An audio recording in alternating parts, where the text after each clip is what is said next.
10 सालों में as prime minister of India Narendra Modi ji की पॉलिटिकल कैंपेन्स में कोई ना कोई ऐसी बात हो जाती है जो दूसरी तरफ से भी होती है। मैं कहता हूं भारत में डिविसिवनेस सिर्फ बीजेपी की तरफ से नहीं है, ऑलमोस्ट हर पार्टी की तरफ से है। हमें ये भी ईमानदारी से मानना होगा। ठीक है सर। मेरे जो पिछले साल के वीडियोस हैं और इस साल के भी जो वीडियोस मेरे लोग मुझसे बातें करते रहे हैं, हाँ जी, उसमें जो इंडिया ने अचीव किया है उसको मैंने पूरा रिकग्नाइज किया है। बार बार मुझे पाकिस्तान से सवाल हो रहा था कि जी वहाँ पे मुसलमानों के ऊपर क्या हाल है। मैंने कहा मैंने गोलकंडा जो है हैदराबाद में, वहाँ पे जुम्मे की नमाज से पहले जो अजान है ना वो रिकॉर्ड करके पूरी, तो वो भी मैंने फेसबुक पे लगा दी। मैंने कहा ये देख लो, ये तो है हैदराबाद में, लेकिन ऊटी एक हिल स्टेशन पे मैं गया, हाँ जी, मसूरी हिल स्टेशन पे हम गए, हर जगह पे अजान होती है और मुसलमान अपनी नमाज या जो भी उनका सिलसिला है वो पूरा करते हैं। और तो और अगर आप हैदराबाद चले जाएं तो शाम के वक्त जब इफ्तारी होती है, ये तो अब नफरत की सियासत को अगर हम छोड़ दें तो हकीकत क्या है, जितने अपना वहाँ पे हिंदू हैं वो आ जाते हैं शाम को हैदराबाद के मुस्लिम सेक्शन में, क्योंकि नए नए खाने, नई नई चीज़ें बनती हैं एंड एवरीबॉडी इज एंजॉइंग। मैंने अपनी आंखों से देखा है विद माई ओन आइज। तो ये कहना कि मुसलमान और हिंदू हर जगह एक दूसरे से वो लड़ रहे हैं, ये एक मिस रिप्रेजेंटेशन होगी और मैं कतन उसको सपोर्ट नहीं करता। प्रोफेसर इश्तियाक अहमद साहब साउथ एशिया में एक लेजेंडरी पॉलिटिकल साइंटिस्ट की हैसियत रखते हैं। उनकी किताबें जो एक नई अवेयरनेस है साउथ एशिया में, उसके लिए बहुत मददगार हैं। और अभी अभी हाल ही में इंडिया के दौरे से वापस आए हैं। मैं भी पिछले दिनों इंडिया के मुख्तसर दौरे पे था और मैंने भी कुछ इलेक्शन का मंजरनामा देखा, मगर प्रोफेसर इश्तियाक अहमद साहब वहाँ थोड़े लंबे अरसे के लिए रहे, बहुत सारे उनके लेक्चर्स रहे अक्रॉस इंडिया, और उन्होंने इस वक्त जो प्राइम मिनिस्टर नरेंद्र मोदी की पोटेंशियली जो तीसरी बनने वाली सरकार है, लगता है शायद उनकी सरकार बन रही है, अभी वोटिंग का सिलसिला जारी है, वो भी अमल देखा और भारत को भी देखा। और 10 साल prime minister Narendra Modi BJP की जो कंसेक्टिव सरकारें आई हैं उनके अमल को भी ऑब्जर्व किया। मैं उनको खुशामदेद कहता हूँ, उनका स्वागत करता हूँ स्टॉकहोम स्वीडन से। सर बहुत बहुत शुक्रिया, आप हमारे साथ। बहुत बहुत शुक्रिया ताहिर भाई, आपके साथ प्रोग्राम करके हमेशा एक सेंस ऑफ फुलफिलमेंट होता है, क्योंकि हम दोनों जिस लेवल पे हैं, एक तो म्यूचुअल रिस्पेक्ट है एक दूसरे की, और फिर एक अंडरस्टैंडिंग भी है। हमारी दोनों की बैकग्राउंड आफ्टर ऑल पाकिस्तान से जो है वो पूरा बैगेज हमारे जेहन में है।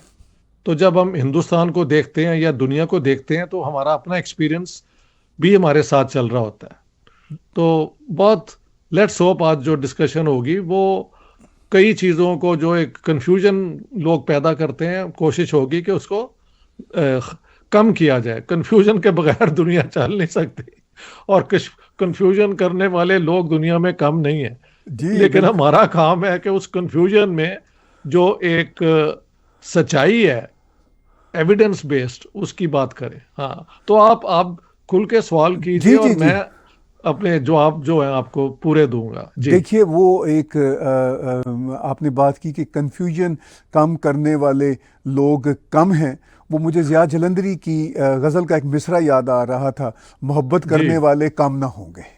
हाँ, तो वो भी साथ साथ, लेकिन ये मोहब्बत करने वाले नहीं है, ये नफरत करने वाले कम ना होंगे।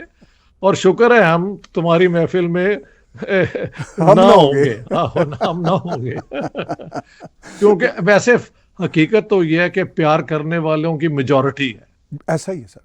ये जो है ना बीमार ज़हन, जिसे मैं कहता हूँ लंपन ज़हन वाले लोग, जो आपकी सारी बातों को छोड़ के एक चीज को पकड़ लेते हैं because they are on the look out कि किसी तरीके से इस बंदे को रन डाउन हमने करना है, वो उन्हें मैं लंपन कहता हूँ। For me they are the scums of the earth. वो अपनी जिंदगी में नाकाम लोग हैं, दे आर अटेंशन सीकर्स, ना उनके पास कोई एजुकेशन है, ना उनके पास दुनिया का कोई इल्म है, लेकिन क्योंकि सोशल मीडिया ने हर एक को एक हथियार हाथ में दे दिया है तो वो आपके ऊपर हमेशा वार करते रहते हैं। लेकिन आज की इस महफिल में मैं चाहता हूं कि खुल के बात हो जी बिल्कुल ठीक और है। इससे हमारे हिंदुस्तान और पाकिस्तान के लोग जो हैं वो एजुकेट हों और उससे कुछ सीखें। जी। जी सर, सीखने की सर बात आप कर रहे हैं, तो आपकी जी। किताबें भी हमें बहुत कुछ सिखा रही हैं, बहुत सारे नए एंगल्स दिए। लेकिन आज हमारा जोर ये है कि आप वहाँ पे रहे एक ऐसे दौर में जब प्राइम मिनिस्टर नरेंद्र मोदी की 10 साल की परफॉर्मेंस भी हमारे सामने है, और भारत जी। का वर्ल्ड स्टेज पे जो राइज है वो भी हमारे हम्म। सामने है, और सोशल मीडिया की इस दुनिया में जो एक दूसरे पे वार हैं वो भी हमारे सामने है। तो सर, जी। ये जो रीसेंट दौरा है, आपने इससे क्या ऑब्जर्व किया इस दौरे में, और क्या आपकी observations findings as political scientist हैं? जी। देखिए, मेरी अगर आप फेसबुक पे जाएंगे टाइमलाइन तो मेरा सारा रिकॉर्ड पहले दिन अराइव करने से और जिस दिन मैं वहां से आया हूँ, एक एक पिक्चर और कई जगह पे वीडियो भी मैंने लगा दिए हैं। लिहाजा I am an open book. मुझे जिन्होंने वीज़ा दिया था उनके उस वीज़ा को रिस्पेक्ट करते हुए उसी फ्रेमवर्क के अंदर मैंने अपनी जो एक्टिविटीज़ हैं वो इंडिया के अंदर की। मुझे जो मेरी ऑब्जर्वेशन तो यही है कि मिलिया मेरी वाइफ जो है, हम 10 साल पहले इकट्ठे आए थे, मैं तो बाद में जाता रहा हूँ, एंड शी वाज सेइंग कि इंडिया ये वो नहीं है जो 10 साल पहले था। तो इससे ज़्यादा न्यूट्रल क्या हो सकता है कि कोई बंदा जो 10 साल के बाद आ रहा हो उसको एकदम नज़र आ जाए कि बहुत तब्दीलियाँ आई हैं और ये बात मतलब इंडिया की मिडिल क्लास बहुत बड़ी है। लेकिन मैंने आपका जो वो एक वीडियो देखा जिससे मुझे भी बहुत हौसला हुआ कि आपने कहा कि 1990 में ये नरसिम्हा राव और मनमोहन सिंह जी ने जो ये रिफॉर्म सिलसिला शुरू किया था 90s में, उसी की बुनियाद पे फिर आगे चल के बीजेपी की हुकूमत ने अब हर किस्म की एक ऑलराउंड डेवलपमेंट की है। और आप देखें, मेरे जो पिछले साल के वीडियोस हैं और इस साल के भी जो वीडियोस मेरे लोग मुझसे बातें करते रहे हैं, हाँ जी, उसमें जो इंडिया ने अचीव किया है उसको मैंने पूरा रिकग्नाइज किया है। बार बार मुझे पाकिस्तान से सवाल हो रहा था कि जी वहाँ पे मुसलमानों के ऊपर क्या हाल है। मैंने कहा, मैंने गोलकंडा जो है हैदराबाद में, वहाँ पे जुम्मे की नमाज से पहले जो अजान है ना वो रिकॉर्ड करके पूरी, तो वो भी मैंने फेसबुक पे लगा दी। मैंने कहा ये देख लो, ये तो है हैदराबाद में, लेकिन ऊटी एक हिल स्टेशन पे मैं गया, हाँ जी, मसूरी हिल स्टेशन पे हम गए, हर जगह पे अजान होती है और मुसलमान अपनी नमाज या जो भी उनका सिलसिला है वो पूरा करते हैं। और तो और अगर आप हैदराबाद चले जाएं तो शाम के वक्त जब इफ्तारी होती है, ये तो अब नफरत की सियासत को अगर हम छोड़ दें तो हकीकत क्या है, जितने अपना वहाँ पे हिंदू हैं वो आ जाते हैं शाम को हैदराबाद के मुस्लिम सेक्शन में, क्योंकि नए नए खाने, नई नई चीज़ें बनती हैं एंड एवरीबॉडी इज एंजॉइंग। मैंने अपनी आंखों से देखा है विद माई ओन आइज। तो ये कहना कि मुसलमान और हिंदू हर जगह एक दूसरे से वो लड़ रहे हैं, ये एक मिस रिप्रेजेंटेशन होगी और मैं कतई उसको सपोर्ट नहीं करता। लेकिन साथ साथ क्योंकि आपने मुझे मौका भी दिया है बात करने का, तो मैं जहां जहां गया और मैंने तकरीरें की और वहां पे हाई अप ये इंडिया के जो हैं रिटायर्ड डिप्लोमेट्स, ब्यूरोक्रेट्स, वो लोग जो वाजपेयी जी के बहुत क्लोज एडवाइज़र रहे हैं, मैं नाम किसी का नहीं लूँगा, that I think is a gentleman's understanding के नाम नहीं लिए जाते। सब ने ये भी कहा कि हिंदुस्तान के अंदर जो अब ये इलेक्शन कैंपेन के अंदर जो सियासत हो रही है, ये कम्युनल कार्ड प्ले किया जा रहा है। सो ये भी मुझे कहने में कोई दिक्कत नहीं है। और मैं एक किताब मैंने आपके लिए ये टर्म ये है Christopher Jaffrelot, one of the leading French scholar, जिसकी बहुत किताबें हैं इंडिया के ऊपर। उस किताब का टाइटल है Modi's India, Hindu nationalism and the rise of ethnic democracy. जी मैंने ये किताब पढ़ी हुई है, हाँ इत्तेफाक जी। की बात है। अच्छा, क्रिस्टोफर जेफरले का इंटरव्यू भी मैंने पढ़ा है, जहां उन्होंने कहा है कि Modi is the most powerful but the most divisive prime minister of India. तो ये आपको अगर कहेंगे तो मैं वो आपको आर्टिकल भी भेज दूंगा। So what I am saying is कि अगर आप मेरी किताबों की जैसे आपने तारीफ की है, तो उस किताबों में मैंने क्या शो किया है कि जो मोहम्मद अली जिन्ना के इर्द गिर्द इन्होंने एक हैगियोग्राफी बना दी थी कि उसमें तो कोई गलती नहीं, उसने कभी कोई ऐसी चीज नहीं की जिस पे कोई भी इतराज हो सकता है। तो अगर जिन्ना के ऊपर मेरी वही नजर होगी, तो नरेंद्र मोदी जी को भी मैं उसी एंगल से देखूंगा जिससे मैंने जवाहरलाल नेहरू या महात्मा गांधी को देखा है। For me these are human beings exceptional in the way के जहां से नरेंद्र मोदी जी आए हैं और यहाँ पे पावर एक्वायर करना, तो उनका अपना करिश्मा जो है it has to be granted. But I think इस इलेक्शन के अंदर बीजेपी ने, ये मैंने अपना ये जो आपको राजस्थान में उनका बयान है, it can not be defended under any circumstances, इसकी कोई जरूरत नहीं थी। मैंने एक एग्जाम्पल दिया है कि 1977 में Zulfikar Ali Bhutto was actually winning the elections, लेकिन उन्होंने इलेक्शन रिग करवाया because while the evidence seem to suggest कि वो जीत जाएंगे, अपने अंदर ये कॉन्फिडेंस शायद नहीं था कि वाकई इस तरह हो जाएगा। मुझे भी लगता है कि बीजेपी का कहना कि 400 सीटें मिल जाएंगी, इट्स वेरी पॉसिबल, क्योंकि ये तो उस दिन जब वोट काउंट होंगे पता लगेगा। लेकिन I don't think they believe it as much as they are propagating. तो इस ओवर सेंसिटिविटी को जरा भी आप थोड़ी सी कोई एक इंडिपेंडेंट क्रिटिकल पोजीशन लें कि बीजेपी की सियासत में, ये मैं समझता हूं, क्योंकि पाकिस्तान में भी शुरू तो ऐसे ही हुआ था ना कि all sovereignty belongs to God which is, वैसे देखने को तो ये एक लफाजी थी, लेकिन इसके पीछे अगर आप पढ़ जाएं तो उसमें से ब्लास्फेमी नौ भी निकली। इसी तरह आप जब रिलीजन की बुनियाद पे लोगों को मोबिलाइज करते हैं, और देखें दो फॉर्मूला है नेशनलिज्म के, एक है the French model. French model के अंदर बेसिक है कि all those who are bona fide residents of a territory are ipso facto, यानी by of the fact itself equal members of the nation. इसे फ्रेंच मॉडल कहा जाता है।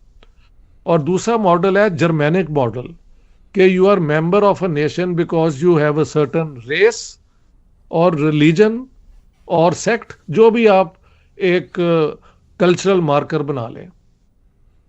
तो ये जो इलेक्शन है इसके अंदर देखें, एक भी मुस्लिम कैंडिडेट इन्होंने नॉमिनेट नहीं किया इलेक्शन के लिए for on the BJP ticket.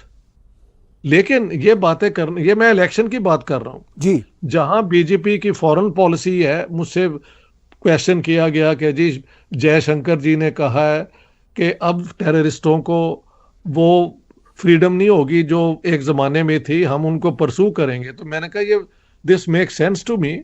India is no longer that power जिसको हम डरा के, ये करके, वो करके, now they want to assert themselves. और क्या मैंने एग्जांपल दिया, क्या अमेरिकन ने आके उसामा बिन लादेन को एबटाबाद जहां पे इनका सारा हेडक्वार्टर है उठा के नहीं ले गए? तो अगर आप ये कहें कि हम टेररिज्म नहीं करेंगे तो इंडिया का ये प्रॉब्लम भी हल हो जाता है। सो मैंने जो उनकी हुकूमत की पॉलिसीज है, मैंने जयशंकर का जो है ये अपना वेस्टर्न पावर्स का जो है ना एक लोगों को नीचे दिखाने की, मैंने कहा कि he is raising his head and I am proud of it कि हमारे इलाके से भी कुछ ऐसे लोग हैं जो इस चीज़ को कर रहे हैं। इसके अलावा आप देखें, शायद मैंने आपको भेजा था, ये जब अबू धाबी में ये हिंदू टेंपल बना है, जी जी जी, तो गांधी साहब ने एक प्रोग्राम बनाया कि जी रसूल अल्लाह ने ये कहा वो कहा है, उसके क्रिटिसिज्म पे फिर मैंने वीडियो शायद आपको भेजा है जी मैंने देखा कि ये कोई अकल की बात है कि सारे अरब जो हैं यहाँ के तो ये वर्कर्स, इंडियंस, पाकिस्तानी, इन लोगों ने चलाया हुआ है, तो उनको हक नहीं। सो माई क्रीडेंशियल्स इज दिस, कि हर इंडिविजुअल को हक है अपने ज़मीर के मुताबिक मजहब या एक फलसफा या एक डॉक्ट्रिन को अगर वो फॉलो करता है और वो किसी को नुकसान नहीं देता, तो ही हैज़ द राइट और she has the right. True. तो ये सारी मेरी बातें जो हैं वो भी ऑल ऑन रिकॉर्ड है। जी बिल्कुल ठीक। लेकिन ये जो है ना लंपन कैरेक्टर जो है जी बैठे, जी वो मैंने, असल में हुआ ये कि मैं जब वहां से वापस आया जी जी तो एक पाकिस्तानी यूट्यूबर ने मुझे ये इलेक्शंस के मुतालिक ही पूछा। मैंने कहा while I was there I could not speak and I meant it, because when you are in India you are a guest, right. But it doesn't mean कि you once you leave India you you are no longer a political scientist. अब आप भी तो मुझसे पूछ रहे हैं ना, तो मैं आपको क्यों जवाब दूं जी कि वहां पे मैंने क्या देखा है।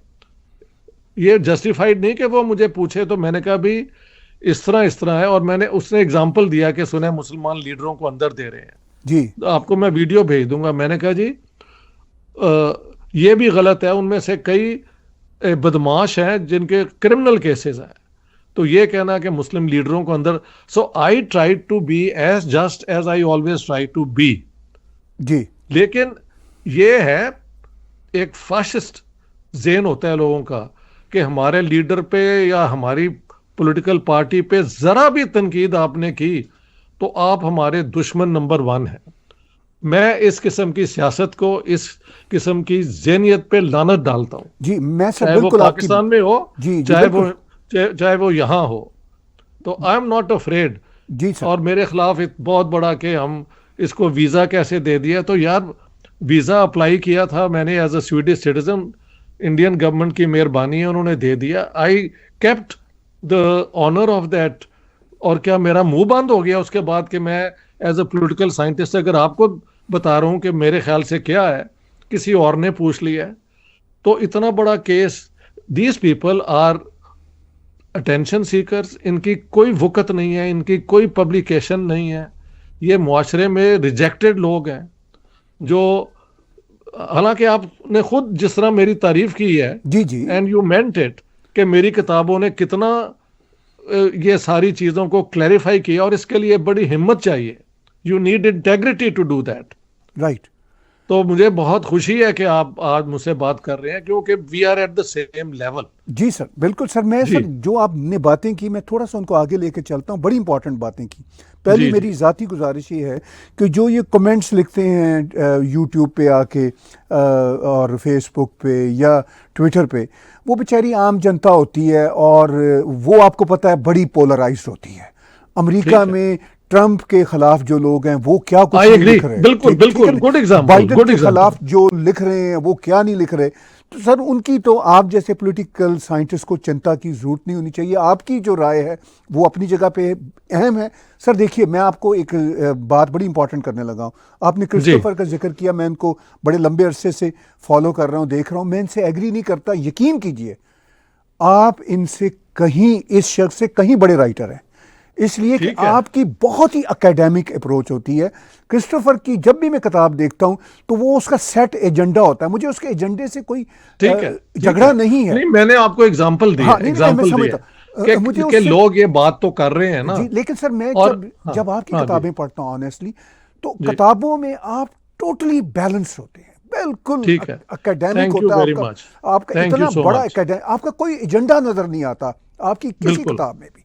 इतनी यानी आप मेरी जाती राय में कहीं बड़े राइटर हैं इस तरह के राइटर से। अच्छा, जहाँ तक सर ब्लास्फेमी की बात की, आपको पता है ब्लास्फेमी तो अंग्रेज़ों का लगाया हुआ एक रूल था ब्रिटिश राज में, जो आपने लॉ एंड ऑर्डर के चक्कर में उन्होंने किया हुआ था कि कम्युनिटी क्लैशेस ना हो। अच्छा सर, ये सारी बातें, जो इंपॉर्टेंट बात है वो है डिविसिवनेस की बात, जी, जिसको हम समझना चाहते हैं। जी जी, मतलब कि आप कैसे सोचते हैं डिविसिवनेस। देखिए सर, 2002 के गुजरात में राइट्स होते हैं और प्राइम मिनिस्टर नरेंद्र मोदी पर इल्ज़ामात लगाए जाते हैं, लेकिन बाद में गुजरात की ही मुस्लिम कम्युनिटी, मैं पर्सनली मिला हूँ, मैंने उनके इंटरव्यूज़ किए हैं, वो ये मानते हैं कि बदकिस्मती से एक वहाँ पे गेटोइजेशन इतनी खौफनाक थी जिसकी वजह से गोधरा में जो कुछ हुआ, और मोदी जी ने कंट्रोल किया ये ठीक। एविडेंसेस हैं। सुप्रीम कोर्ट चलो इंडिया की क्या कहती है वो भी आपके ठीक और मेरे सामने है। ठीक। अच्छा सर, 10 सालों में as prime minister of India Narendra Modi ji की पॉलिटिकल कैंपेन्स में कोई ना कोई ऐसी बात हो जाती है जो दूसरी तरफ से भी होती है। मैं कहता हूं भारत में डिविसिवनेस सिर्फ बीजेपी की तरफ से नहीं है, ऑलमोस्ट हर पार्टी की तरफ से है। चले, हम हमें मुनासिब ये बात है, भी हमें मुनासिब ये भी बात है, ईमानदारी से मानना मुनासिब होगा। बात है, ठीक है ना मुनासिब सर? बात, तो ठीक है। सर इस सारी सिचुएशन में हमें अब देखिए, जैसे राजस्थान में प्राइम मिनिस्टर मोदी ने कहा, मेरे लिए भी ये ओवर द बोर्ड था। मैं ठीक भी है ना, एक्सपेक्ट नहीं करता मान रहे हैं ना आप? जी, मैं चले, भी ये हाँ एक्सपेक्ट नहीं। दो बातें मेरे लिए भी शॉकिंग थी, और मैं ये समझता हूं कि सम टाइम वो जो हीट ऑफ मोमेंट है, लेकिन ठीक है, इतने बड़े ये लीडर, मान लेते हैं हम, ठीक ये है ना? मान लेते हैं, ठीक है, ठीक है, फेयर लेकिन इनफ। लेकिन उससे अगले रोज उन्होंने अलीगढ़ में वो कहा कि भाई हम मुसलमान बहन भाइयों के हज के कोटे का मसला था। ये उन्होंने वर्डिंग यूज की। अच्छा ठीक सर, चलिए, स्टेटमेंट्स अपनी जगह पे हम कंडेम भी कर सकते हैं जो गलत है, लेकिन प्रैक्टिकली मैं 10 साल में ये आपसे समझना चाहूंगा, मेरे व्यूज जानना चाहेंगे कि practically prime minister Narendra Modi ने कितनी डिविसिवनेस की है। अगर आप पिछली सरकारों को देखें, जितना कम्युनल वायलेंस होता था, आप स्टैट्स निकाल लीजिए, बहुत कम हमें नजर आता है। इस मेरे एंगल को सर कैसे देखेंगे आप? ठीक है, ये बात है कि बीजेपी के दौर में उस किस्म की वायलेंस जो भगलपुर में एक ज़माने में हुई थी 1961 में, हाँ जी, कई 100 लोग मारे गए थे, उसके बाद भी होती रही है। तो बीजेपी के जब से हुकूमत आई है, शायद इस किस्म की वायलेंस नहीं हो रही। यूपी के अंदर कुछ इंसिडेंट हुए हैं, मुझे मिले भी हैं दोनों साइड्स। एक जो बताती है कि ये गुंडागर्दी हम वाकई ये लोग करते थे, दूसरे कहते हैं कि नहीं, यहाँ पे मुसलमानों को मार्जिनलाइज भी किया जाता है। तो दोनों परसेप्शंस लोगों की हो सकती हैं। बात यह है कि ये जो अब राजस्थान वाला बयान है, जिसको आप भी एग्री कर रहे हैं, बात यह, this is how the fear is installed. After all Jinnah sahab ने हर तकरीर में तो इस तरह बात नहीं थी कि, लेकिन बार बार वो एम्फसिस यही था कि अगर पाकिस्तान ना बना तो इस्लाम भी खतरे में है और मुसलमान भी खतरे में है। अब ये कहना कि आपका मंगलसूत्र जो है वो भी मुसलमानों के हाथ चला जाएगा, I think this is a statement which is very much the way Jinnah की instilled fear among Muslims of Hindu domination. तो मेरे, क्योंकि मैं एक कंपैरेटिव एंगल रखता हूँ, मुझे नरेंद्र मोदी जी का ये स्पीच जो है हाईली ऑब्जेक्शनेबल लगी, और मुझे I am glad to hear from you कि आपके लिए भी ये एक शॉकिंग स्टेटमेंट थी। अलीगढ़ में जो उन्होंने स्टेटमेंट दी, और मैं समझता हूँ ये भी आप ऑन रिकॉर्ड ले आए कि I am one Pakistani origin person जिसको ये सारा कुछ है, जिसने कहा है कि ये जो यूनिफॉर्म सिविल कोड है मैं उसका बहुत बड़ा सपोर्टर हूँ। So how do they explain कि मैं कोई जो बीजेपी की पॉजिटिव पॉलिसीज हैं उनके खिलाफ हूँ? मैं तो सबसे बड़ी जो उनकी है आने वाली कमिटमेंट वो तो यही है ना कि we will have a uniform civil code. तो मेरे तो कई वीडियो उसके हक में हैं। सो मसला ये है कि आप एक जनरल प्रोग्राम को देख के और एक इलेक्शन कैंपेन में वोट लेने के लिए जो बातें कर रहे हैं उनको अलग रख के उन पे भी पोजीशन आप ले सकते हैं। So since we both agree कि ये ओवरबोर्ड थी, so then my point is established, that's all. मैं कहाँ कह रहा हूं कि अपना बीजेपी जो है इलेक्शन जो है अगर जीत गई तो ये हो जाएगा वो हो जाएगा, वो तो जब होगा देखेंगे, ठीक है ना। और रिजल्ट जब आएंगे तो पता लग जाएगा कि वोट लोगों ने किस तरह दिया है। So fair enough. इस दौरान आप देखें ये बड़ा कंट्रोवर्शियल इशू है। मुझसे पूछा गया कि जी ये कहते हैं कि हम पाकिस्तान में भी परसू करेंगे, तो मैंने तो उसे काउंटर किया। I said has not the Americans been doing this? हाँ जी, तो अगर इंडियन अब कहते हैं कि हमें अब वो दौर खत्म हो गया गांधी जी वाला, और मैंने एक एग्जांपल दिया है कि पाकिस्तान, मेरे एक इंडियन दोस्त ने मुझे कहा जो मुझे बड़े दिल को लगा, उसने कहा देखो यार, पाकिस्तानी चाहते हैं कि हम गांधी को फॉलो करें और ये हाफिज सईद और वो जो दूसरा है वो मौलवी है, उसका गज़वा हिंद करेंगे, मेरे उसी इंटरव्यू में है जिस पे इन्होंने शोर मचाया हुआ है। सो ये सेलेक्टिव हिस्ट्री भी बकवास होती है और सेलेक्टिव रिप्रेजेंटेशन भी किसी की बातों की जो है ना वो गलत होती है। So I think you and I are confident enough कि अगर बीजेपी, इसमें कोई शक नहीं कि पिछले 10 साल में जो चेंजेस इंडिया में आए हैं उसका क्रेडिट अगर 90 में शुरू हुआ था तो मोदी गवर्नमेंट ने उसका पूरा फायदा उठा के तो एक इंडिया को एक इमर्जिंग पावर बनाया है। और मेरे पता नहीं कितने वीडियो इस चीज को टेस्टिफाई करते हैं। So I am not a fool and I am not dishonest, that's all.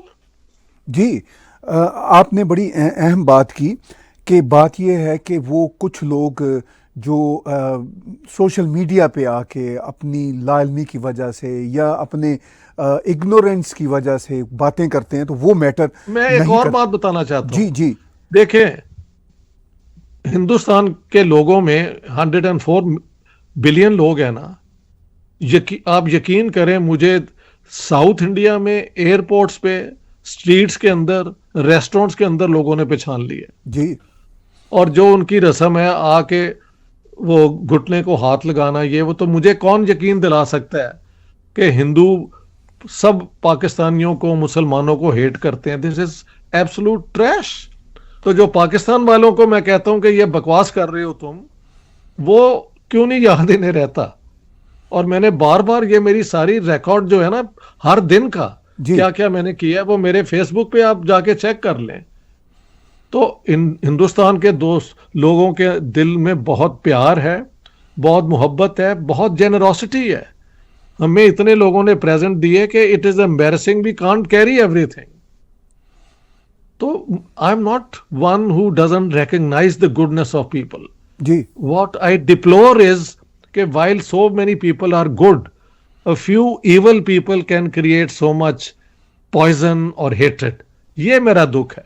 जी बिल्कुल ठीक है, ये दुख हाँ जी। आपका जेन्युइन है। आप एक आइडियल समाज देखना चाहते हैं और एक राइटर होने के नाते ये आपका हक है। सर ये बताइए, जब डिविसिवनेस की बात होती है तो भारत में प्राइम मिनिस्टर नरेंद्र मोदी ने डिलीवर बहुत कुछ किया। मैं जी। पर्सनली समझता हूँ कि उन्होंने हार्मनी क्रिएट की है।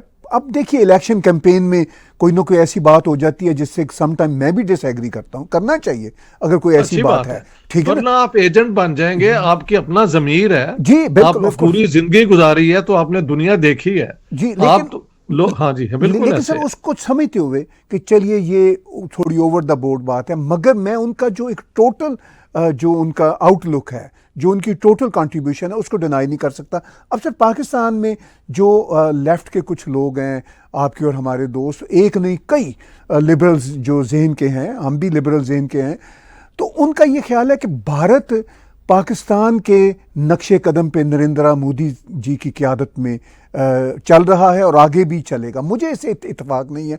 आप इस नुक्ते को कैसे देखते हैं? ठीक है, मैंने आपका वो नजम सेठी की जो है ना इंटरव्यू आपने भेजा था, जी जी देखा है। जी मेरी अंडरस्टैंडिंग यू है कि ये बात शुरू इस तरह ही होती है, छोटे छोटे एक्शन से, लेकिन एक मौके पे आके ये बात आपके हाथों से निकल जाती है। तो पॉलिटिकल लीडर्स की बहुत बड़ी रिस्पॉन्सिबिलिटी है, जिनको लोग इतना एडमायर करते हैं, कि वो अपने अल्फाज, अपने एक्शन से डिस्करेज करें इस किस्म की एक्सट्रीमिज्म को। तो ये कहना कि हिंदुस्तान पाकिस्तान बन जाएगा, आई डोंट बिलीव इट। उसकी एक और बड़ी वजह है कि हिंदुस्तान एक जमहूरियत है जिसके अंदर सेकुलर सोच की बहुत बड़ी कंस्टिट्यूएंसी है, यानी वो क्लासिकल सेकुलर जिसे मैं मानता हूं वो भी बहुत है। और हम देखें, मैं डिस्टिंग्विश ये भी करता हूं बिटवीन आरएसएस और बीजेपी। मैं जब इंडिया गया लास्ट टाइम तो आरएसएस से मेरी 3 मीटिंग्स हुई, बड़ी सिविलाइज्ड। हाँ जी, तो वो मेरी सारी पोजीशन जानते हैं, तो वो मुझे उन्होंने क्यों इनवाइट किया अपने हेडक्वार्टर्स में बात करने के लिए? Because they take me seriously and they think I have a point to make. ठीक है, लेकिन BJP is a political party, उसके अंदर बेतहाशा ऐसे लोग भी हैं जो एक मौका परस्ती के जरिए समझते हैं कि हम ये एंटी मुस्लिम। मैं आपको मिसाल दे देता हूँ।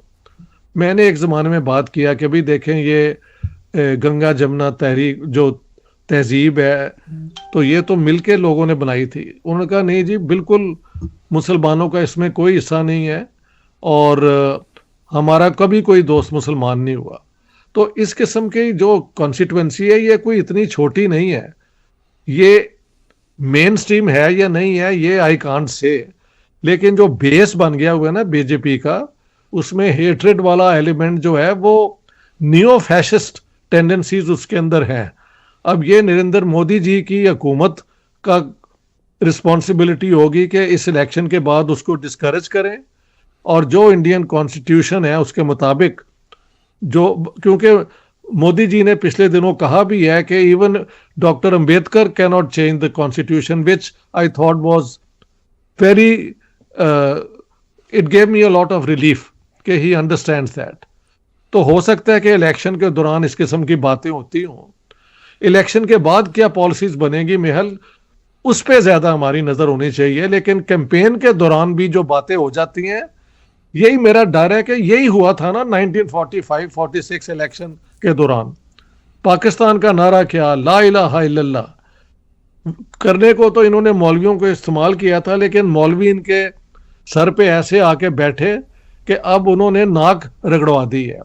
हो सकता है इंडिया में ये कभी ना हो, एंड आई होप नेवर, क्योंकि वहां की सेकुलर कॉन्स्टिट्यूशन की रिस्पेक्ट हर सेक्शन में है। बीजेपी चाहे भी तो उसको चेंज नहीं कर सकती। Narendra Modi is on record कि even doctor Ambedkar can't change it, and I think I take it at face value. तो मैं रिडक्शनिज्म का कायल नहीं हूं, जिस तरह के जो पाकिस्तान में पाकिस्तानी इंडिया बन जाएगा, बन सकता भी है, लेकिन ये कोई ऑटोमेटिक नहीं है कि इलेक्शन कैंपेन में जो होता है वो बाद में सियासत का पूरा एक वो कैरेक्टर बन जाता है। इलेक्शन के बाद पॉलिटिकल पार्टीज फिर जब उस चीज को हैंडल करती हैं तो वहां पे नरेंद्र मोदी जी की और उनकी कैबिनेट की जो है ना क़यादत, वहां पे टेस्ट होगी, ऐसे मैं देखता हूं जी। So it's an open question, it's an open question. जी बिल्कुल, आप ठीक कह रहे हैं, लेकिन हमारे पास चूंकि सर प्रेसिडेंट मौजूद है, प्राइम मिनिस्टर नरेंद्र मोदी का 10 साल का दौरे हुकूमत, इससे पहले वो 12 साल गालबन गुजरात के चीफ मिनिस्टर रहे, तो एज अ पॉलिटिकल लीडर हमारे पास उनका 22 साल का प्रेसिडेंट मौजूद है। हम देख सकते हैं कि क्या कुछ उन्होंने किया। इलेक्शन कैंपेन के दौरान ऊंच नीच हो जाती है, जहां कोई ऐसी बात ओवर द बोर्ड होती है, हम उसको ओवर द बोर्ड कहते हैं, लेकिन समझते हैं किसी एक स्टेटमेंट की वजह से हम 22 साल जो डिलीवरेंस है उसको भी नहीं, डिलीवरेंस स्ट्रेंथ है बीजेपी की, ठीक है, इसमें उसको कोई भी नल एंड वाइड नहीं करते कि भाई नहीं करते, हम नहीं करते। मैंने तो कहा है, मेरी तो सब वीडियोस हैं। जी बिल्कुल ठीक है यार, मुझे मैंने कहा जहां मैं गया हूं वहां पे छोटी छोटी वादियों में अजानें हो रही हैं, तो कहां मुसलमानों पे हर जगह जुल्म हो रहा है भाई। मैं अगर सर कहीं आपको एक हो शेर रहा है, सुनाता हूँ सर, अंजम ख्याली का एक शेर है, अज़ां पे कैद नहीं, बंदिश नमाज नहीं, हमारे ठीक पास तो हिजरत का भी जवाज नहीं। मतलब भारत का मुसलमान जिसके पास 6 लाख से ज्यादा सर मस्जिदें हैं, तो उसके जी। पास तो कोई मतलब कोई है ही नहीं ये कहने की गुंजाइश कि जी हमारे साथ कुछ हो रहा है। 6 लाख से ज्यादा मस्जिद, और हमने क्या किया है, पाकिस्तान में हमने वो क्या कहते हैं, मस्जिदों के अंदर जाके, इमाम बार गांव के अंदर जाके रैपिड फायरिंग करके लोग मारे हैं। जी, और ये मैंने सारा कुछ कहा हुआ है। I have said all that and many times, many times. आपकी अपनी किताबें बड़े वाज़े तौर पर हमें बताती हैं कि पाकिस्तान में इस्लामाइजेशन सिर्फ मुल्लाओं का काम नहीं था, बदकिस्मती से वो जिन्ना से लेके जुल्फकार अली भट्टो तक और भट्टो से लेके इमरान खान तक, एब्सोल्युटली ये इस्लामाइजेशन के करैक्टर्स हैं। यानी जो शराब पीने वाले, मुझे वैसे किसी के शराब पीने पे कोई एतराज नहीं है, नहीं, मैं समझता हूं, लेकिन जब कोई इस्लामी मुल्क बनाने की बात करता है जी, तो फिर मेरा क्वेश्चन होता है कि नजम सेठी साहब शायद एक थोड़ी बात कर रहे थे कि जी ज़ियाउल हक से पहले तो एक सेकुलर पाकिस्तान था, विच आई थॉट कहने की उन्हें कोई जरूरत नहीं थी। इट वॉज टू चाइल्डिश, नहीं कहना चाहिए। हाँ, इट वॉज नॉट, उनके स्टेचर के बंदे को ऐसी बात नहीं करनी चाहिए। पाकिस्तान के अंदर इस्लामाइजेशन का पूरा एक ये इस तरह ग्रो करती गई है। और अब ऐसी ग्रो कर गई है कि वो कोई खड़ा होकर बात ही नहीं कर सकता। इंडिया के अंदर ये नामुमकिन नहीं है, लेकिन बहुत बहुत मुश्किल है। एक तो आई थिंक देर इज क्या कहते हैं, एक सेकुलर और वो स्कॉलर्स हैं जी यूनिवर्सिटियों में बैठे। मैं हिंदू यूनिवर्सिटी में गया एंड देयर आई सेड कि आई हैव कम हेयर, जहाँ पे पंडित मलाविया जो भी उनका जी नाम है, जी जी उन्होंने ये यूनिवर्सिटी बनाई थी और वो बहुत इंप्रेसिव यूनिवर्सिटी थी। आई सेड मालविया जी जो हैं वो हिंदू लीडर थे, लेकिन वो कम्युनल लीडर नहीं थे। इसी तरह मौलाना अबुल कलाम आज़ाद मुस्लिम लीडर थे, लेकिन वो कम्युनल लीडर नहीं थे। सो बात यह है कि कम्युनलिज्म जो है, जो लोगों को डिवाइड करती है सिर्फ इसलिए कि उनका मजहब कुछ और है या उनकी सेक्ट कुछ और है, वो गैर इंसानी एक पॉलिटिक्स है।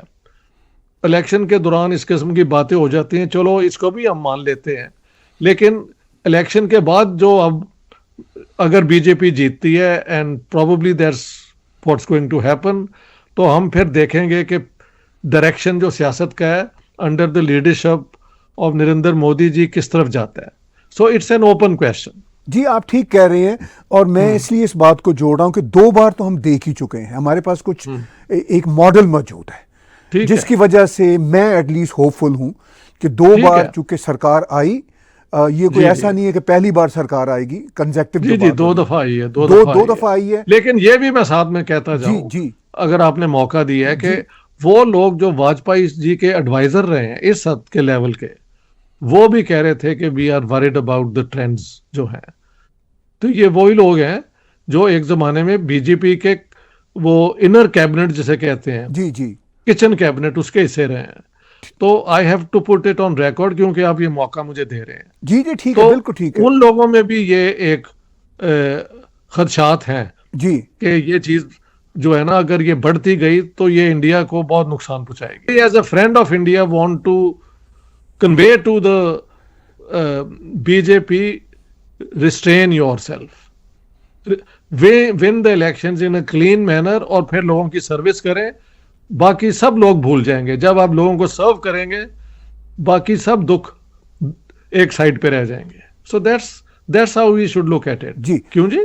बिल्कुल। हाँ जी आपने शुरू में बात की कि आपके साथ आपकी मिसेस थी जी और वो 10 साल बाद गई, और जी चूंकि जी, उनका बरे सगीर की पॉलिटिक्स से कोई लेना देना नहीं, कोई बुनियादी लेना तौर देना पर नहीं। वो टर्किश बैकग्राउंड की हैं और एक सेकुलर ज़िंदगी आपके साथ अरसा दराज से स्वीडन में गुजार रही हैं।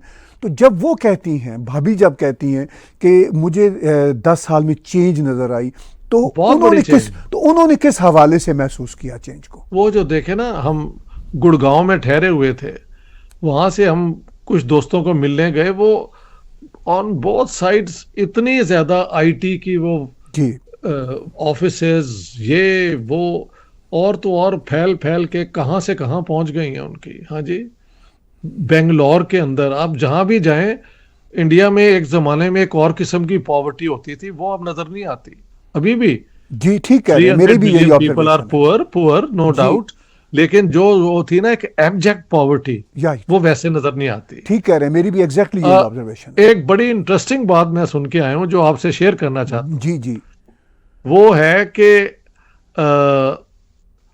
जब ये इकोनॉमिक रिफॉर्म किए ना 1990s में इंडिया के अंदर, तो उससे पहले फ्यूडल जो सिस्टम था उसके तहत जो दलित से वो वहां पे बंधे हुए थे जमीन पे। लेकिन जब ये फ्री एंटरप्राइज आई और लोगों की जरूरत हुई, तो यही दलित जो हैं इनको बेतहाशा इंडिया में चांस बना आगे बढ़ने का। तो हम ये भी देख रहे हैं कि सोशल चेंज भी वहां पे आ रहा है, जो कि एक पॉजिटिव डायरेक्शन में है। सो credit goes to the government which has been in power for the 10 years for keeping that motor going forward. इसमें कोई शक नहीं है। So we have to be fair to the achievements of the BJP, and as friends of India, not friends of BJP or Congress, also warn that do not emulate Pakistan. Things can get out of control and then it's too late. ये मैंने वहां भी कहा है और आपके programme में भी कह रहा हूं. बड़ा अहम नुक्ता है आपका. आप जी. ये कहते हैं कि भारत के दोस्त होने के नाते, आप भी भारत के दोस्त हैं, मैं भी भारत का दोस्त हूँ.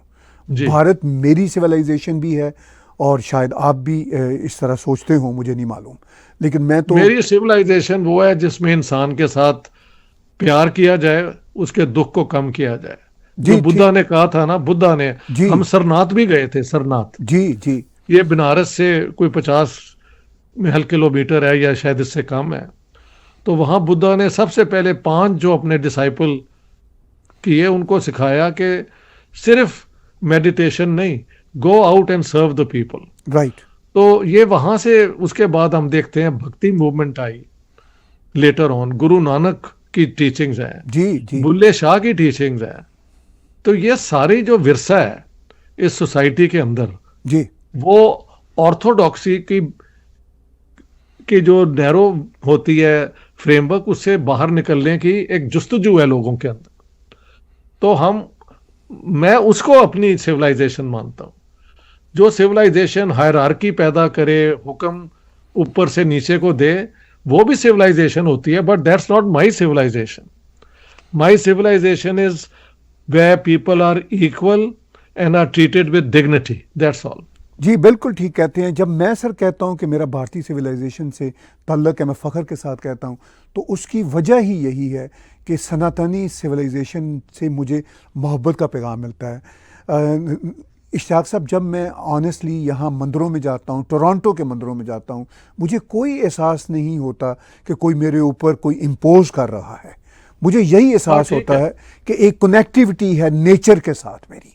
ठीक है. बाकी मैं जगहों पे जाता हूं तो मैं जिक्र नहीं करना चाहता, मुझे ये एहसास नहीं मिलता, तो इसलिए मुझे फख्र महसूस होता है कि भाई मुझे, मैं तो कहीं जाता ही नहीं किसी रिलीजियस, वो खैर आप उसकी वजह है कि मैं कहता हूं कि मेरी रिस्पॉन्सिबिलिटी है कि दुनिया में जो हो रहा है ना जी, उसमें मेरा क्या शेयर है, रिस्पॉन्सिबिलिटी क्या है उसको ठीक करने की. अच्छा सर, इस बात की तरफ मैं फिर वापस आता हूं. हम बार बार ये बात कर रहे हैं कि हमारी ये ख्वाहिश है कि भारत किसी तरह से पाकिस्तान के रास्ते पे ना चले. मेरा ये मौक़िफ़ होता है कि जो सनातनी एक एटीट्यूड है वो डिफ़ॉल्ट सेकुलर एटीट्यूड है.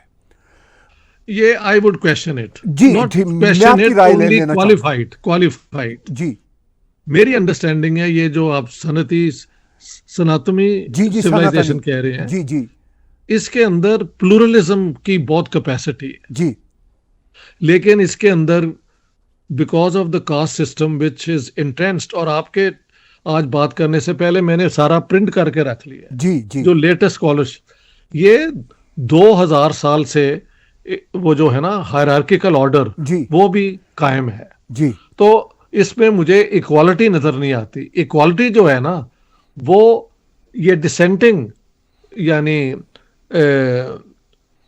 आप वहां से शुरू कर दें, अपना भगत कबीर से शुरू कर दें, अगर आप लेटर ऑन पीरियड से आते हैं, आप गुरु नानक पे आ जाएं, आप बाकी रिफॉर्मर्स पे आ जाएं, डॉक्टर अंबेडकर पे आ जाएं, महात्मा गांधी पे आप आ जाएं, और तो और मैं आपके लिए मैंने ये दोनों वॉल्यूम अपने पास रखे हुए हैं जी. ये देखें. जी जी, सही सही. ये है ये जो सॉरी ऑन सावरकर. जी जी जी, बिल्कुल ठीक. सावरकर जी, राइट और रॉन्ग, वाज डीपली वरीड कि ये कास्ट सिस्टम ने हमारी सोसाइटी सिविलाइजेशन को कितना नुकसान पहुंचाया. जी जी, ये संपत जो है उनके, इन्होंने वैसे he is work very hard, but एक सिंपैथेटिक पोजीशन ली है, विच इज ऑल राइट. इतनी किताबें, इतना मेहनत जो की है, जी जी, लेकिन ये जो Savarkar is saying all the time is what I am saying, कि इंडियन सिविलाइजेशन को नुकसान इस कास्ट सिस्टम ने जो पहुंचाया है जी, उसका फायदा हर इन्वेडर ने लिया है. सो ये भी कहने में मुझे कोई आपको सनातन सिविलाइजेशन में ये नजर नहीं आता, मुझे ये खुल्लम खाला नजर आता है। बल इसकी प्लूरलिज्म जो है वो इसकी ब्यूटी है। जी सर, देखिए जब हम प्लूरलिज्म की बात करते हैं तो जिसको जी। आप कास्ट सिस्टम कह रहे हैं, मेरे नज़दीक वो मार्क्स का क्लास सिस्टम है। चले, हाँ, मतलब वो लेकिन one is not born into a class because of what you did in the past। नहीं, ये मैं वही कह रहा हूँ, मेरी हाँ। बात मुकम्मल होने दीजिए। जी जी क्लास सिस्टम की कोई भी या ये जो बरादरी सिस्टम की कोई भी मॉडर्न फिलोसफिकल थिंकिंग जो है ना, सपोर्ट नहीं करता। जी बिल्कुल। मतलब आज के मॉडर्न जमाने में मैं ये जी कहना जी जी चाह रहा हूं। बिल्कुल बिल्कुल बिल्कुल बिल्कुल। Even prime minister Narendra Modi himself, वो किसी खास जात से नहीं आए हुए, वो आप ही की तरह मेरी तरह एक आम इंसान है और उसी तरह अपने आप को ट्रीट करते हैं, और वो कहते भी यही हैं। कहते भी यही। तो कहते भी मतलब यही ये वो बात है जो सनातनी लोग खुद मानते हैं और खुद ही करेक्ट कर रहे हैं। मुझे इसीलिए जहां अच्छी बात है, इसीलिए जी, हाँ जी हाँ ठीक है। जहां पे सर ये प्लूरलिज्म इंडिया मुझे के पसंद है, वहां पे मुझे ये जो अपने अंदर ऑटो करेक्ट करने की सलाहियत है लेकिन तमाम इसमें बड़े भी लीडरों की। हाँ वो ठीक है। ठीक है, ये अब मैं ये आरएसएस कर के रहे हैं। दोस्तों से, बड़े बड़े लीडरों से मिला, कोई भी इस बात का हामी नहीं है। ठीक है, ठीक लेकिन ये देखे जी, इस करेक्शन के अंदर पूरा अंदर से ये शुरू नहीं हुआ।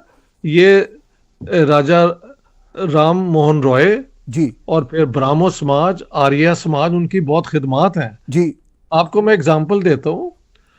मेरे दोस्त हैं अपना, अब तो ही इज डिसीज्ड, जी, युवराज कृष्ण, जिनका इंटरव्यू है मेरी पंजाब वाली किताब के अंदर। वो बताते थे कि इन द 1930s पंजाब के अंदर एक ब्राह्मण, एक खत्री और एक वैश्य जो है, ऑल थ्री अपर कास्ट जो हैं, वो एक जगह बैठ के खाना नहीं थे खा सकते। तो वहां पे तो आर्य समाज ने उनको रिफॉर्म किया है, इसी तरह ब्राह्मो समाज ने बंगाल के अंदर। लेकिन आप ये मैं मानने को तैयार हूं कि अब ये जो अवेयरनेस है ना, जो एक पॉलिटिकल फॉर्म भी ले रही है, उसके अंदर कास्ट सिस्टम को वो मुकाम नहीं दिया जा रहा जो ऑर्थोडॉक्सी में था। तो ये एक स्ट्रेंथ है इंडिया की, जी, मैं यूं देखता हूं। जी सर। वो मुझे इस मौका पे बुल्ले शाह का ही एक शेर याद आ गया, जेड़ा सानू सैयद आखे दोजख मिले सजाइयां, जेड़ा सानू अराई आखे जन्नत पींगा पाइयां। तो वो डिनाउंस कर रहे हैं वो जो हमारे जो मुसलमानों के अंदर बरादरी हाँ सिस्टम, आपको बिल्कुल पता ना, बिल्कुल, सैयद, यही मैं कह रहा हूं। ठीक हाँ, है ना जी, वो डिनाउंस जी, जी। कर रहे हैं, वो कह रहे हैं कि जेड़ा सानू सैयद आखे दोजख जी, जी। मिले सजाइयां, जी जेड़ा जी जी सानू अराई आखे जन्नत पींगा पाइयां। बिल्कुल बिल्कुल वो ये कह रहे हैं ठीक कि है, मैं एक आम आदमी हूं, मैं अपने पीर बिल्कुल। उनके अराई थे। तो अच्छा जी सर, जी आखिर में बातचीत को कंक्लूड करते हुए मैं उस नुक्ते पे वापस आऊंगा।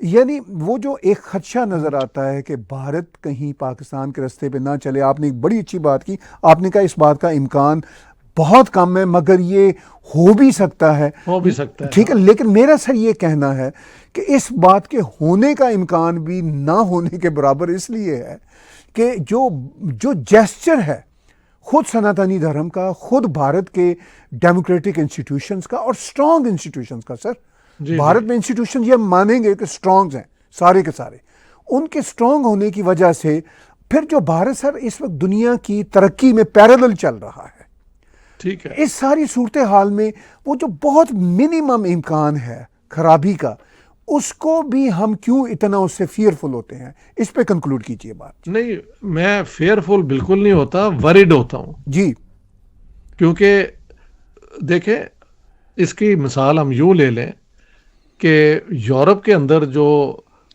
फलसफे पे काम हुआ, जो एस्थेटिक्स पे काम हुआ, हाँ जी, वो जितना जर्मन्स की कंट्रीब्यूशन है, जिसमें मार्क्स को भी आप ले आए, हाँ जी, हेगल को भी ले आए, ये सारों को ले आए, वहां पे भी suddenly, despite all the Mozart and Beethoven and the beauty they had created, the society collapsed into this fascist idea.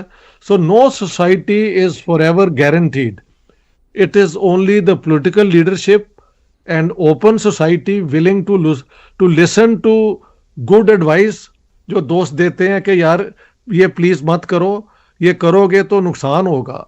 वो सोसाइटी अपने आप को तरमीम करती जाती है, रिफॉर्म करती जाती है, और इस किस्म के वो क्या कहते हैं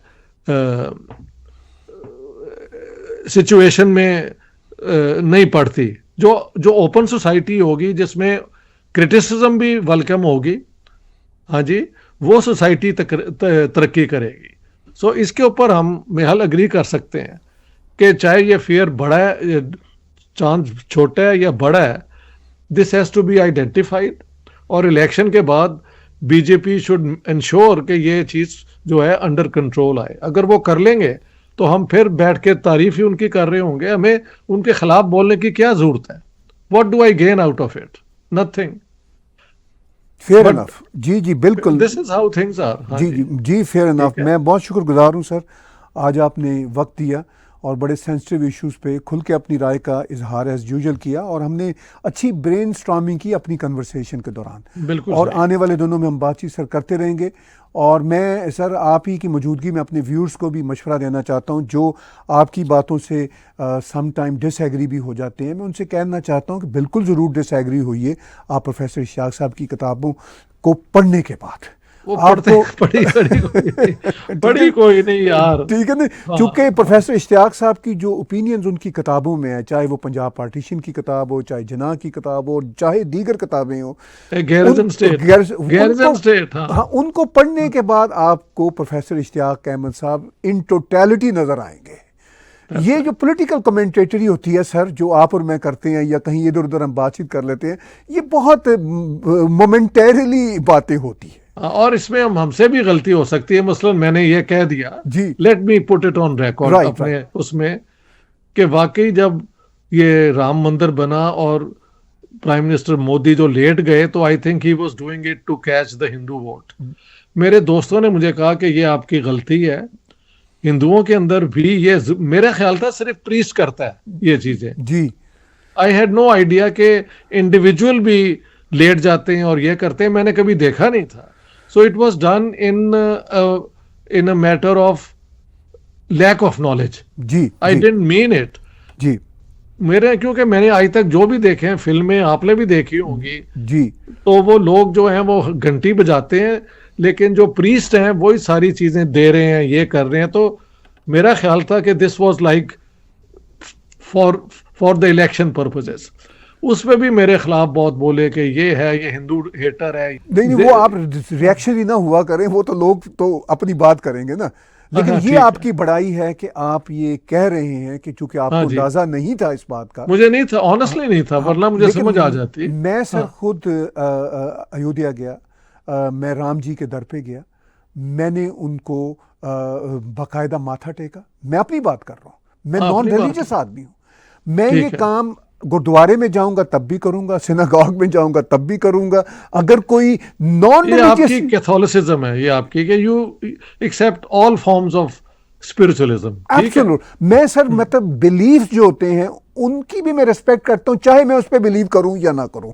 और जो डिसबिलीव्स हैं मैं उनकी भी रिस्पेक्ट करता हूं। मैं सोचता दोनों से आगे हूं कि इन दोनों से बाहर निकल के सोचता हूं कि बिलीव्स और डिसबिलीव से। ये अच्छी बात है, अच्छी बात है, ठीक है ना सर, बहुत अच्छी बात। हाँ, तो मैं तो मतलब अपने लिए ऑनर समझता था। अब सर ये भी इनको बता दें जरा रिकॉर्ड पे कि ये आप लोगों ने मुझे बेस्ट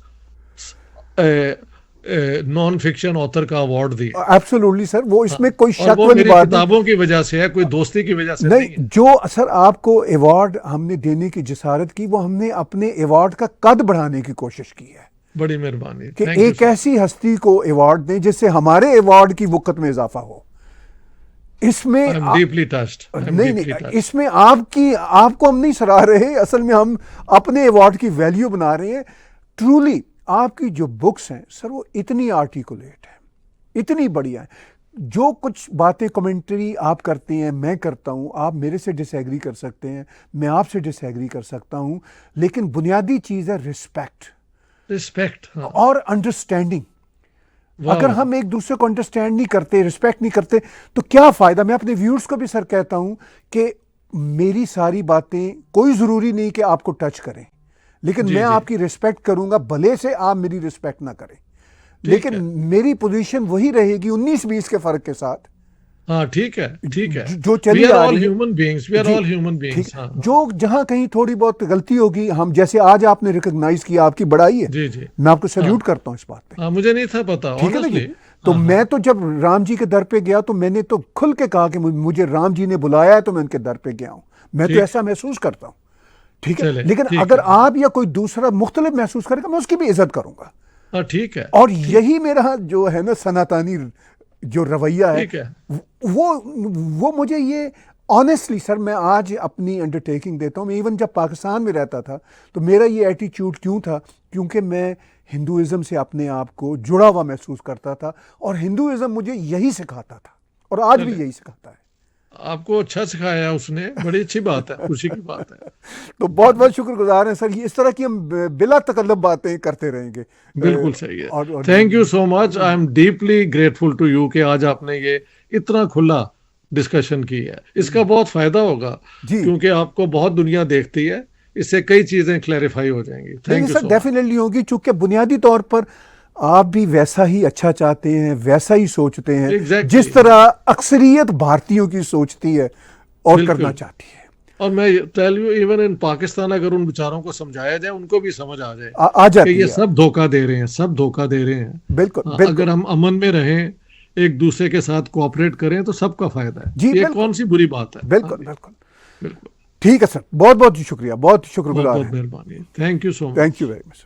व्यूज, बातचीत सुनी आपने प्रोफेसर इश्तियाक अहमद साहब की। जैसा कि मैंने उनके साथ बातचीत करते हुए भी कहा कि ज़रूरी नहीं कि आप हमारे साथ हर एक बात पे इत्तफाक करें और ज़रूरी नहीं कि मैं और प्रोफेसर इश्तियाक अहमद साहब भी एक दूसरे के साथ हर एक बात पे इत्तफाक करें। हम भी बहुत सारी चीज़ों में एक दूसरे से एग्री करते हैं, डिसएग्री करते हैं और एग्री टू डिसएग्री भी करते हैं, लेकिन एक दूसरे की रिस्पेक्ट भी करते हैं। इसलिए करते हैं कि प्रोफेसर इश्तियाक साहब का काम इम्पॉर्टेंट है।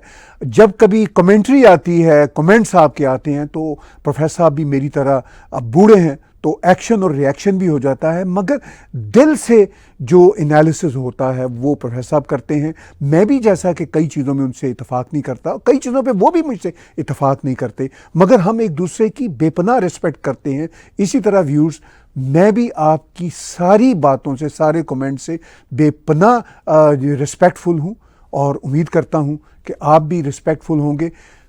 एग्री डिसएग्री छोटे मोटे चलते रहते हैं, मगर एक दूसरे से हमें रिस्पेक्टफुल रहना चाहिए। यही हमारा सनातनी रवैया है और यही मेरे लिए सनातनी जो है मेरी एक उठान है। आज की बातचीत देखने सुनने का एक बार फिर शुक्रिया। आप टैग टीवी के यूट्यूब चैनल को सब्सक्राइब कीजिए और इसी चैनल पे डोनेट के बटन को क्लिक करके आप हमें कंट्रीब्यूट भी कर सकते हैं और हमारी apps Android, Apple, Amazon fire और रॉको पे डाउनलोड करके आप हमें 24/7 वॉच भी कर सकते हैं।